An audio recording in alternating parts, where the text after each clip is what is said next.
Hi, it's me again. Yes, I'm a granny. Actually, I'm a great-granny. I might be a great-great-granny, but I'm not here to talk about that.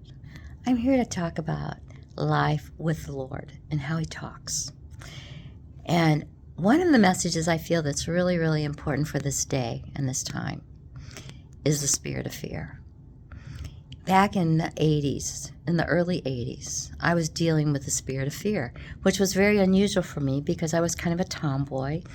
I'm outgoing. I love talking to people. I love being active and busy and not staying at home. I'm usually on the phone doing something. And all of a sudden, I started not wanting to go anywhere. And I didn't want to answer the phone. It got to where I didn't even want to answer the mail. And it's like my husband was starting to get worried about me. He would call in his lunch hour and I wouldn't answer. And he was getting pretty worried. And I was kind of worried myself because it was kind of stupid, but I was dealing with it.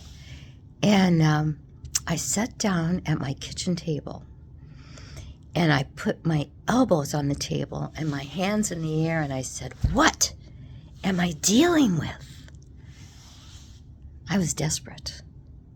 And I heard audibly a voice behind me, and it said, "You're dealing with a spirit of fear, and it's a tormenting spirit, and you have to speak to it in Jesus' name and command it to leave, and it will flee from you."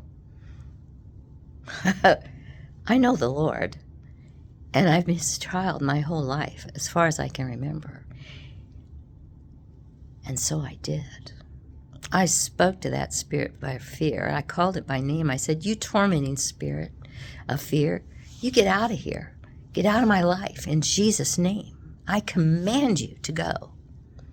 And it did. It was gone.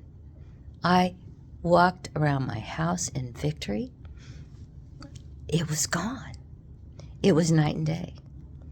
And if it'll work for me, it'll work for you. Now, the moral of the story, or the value of the story, is that we are in a spiritual realm, and we can either be beat up by the devil, or we can have victory over him in Jesus. And when He died on that cross, He broke the curse of sin, and He gave us back the victory that we had in the garden over all the works of the enemy. And we just have to wise it up and start using it. It's not spooky. We don't have to yell and scream. We don't have to stamp our feet.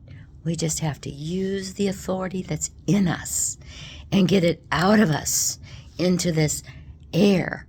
And it works. And particularly when we have such a wonderful general that guides us and directs us. He's awesome. Get to know Him. There's some wonderful little simple apps like BibleGateway.com.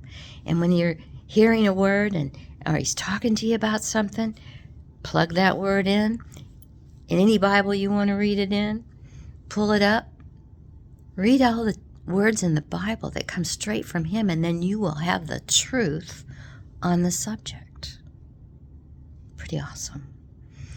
It's eternal. It's wonderful. And He's good. He's not a hard relationship to be in relationship with, I could tell you. It is fun. God bless you. I hope this blesses you today, and the spirit of fear will not rule over you in these times. Bye-bye.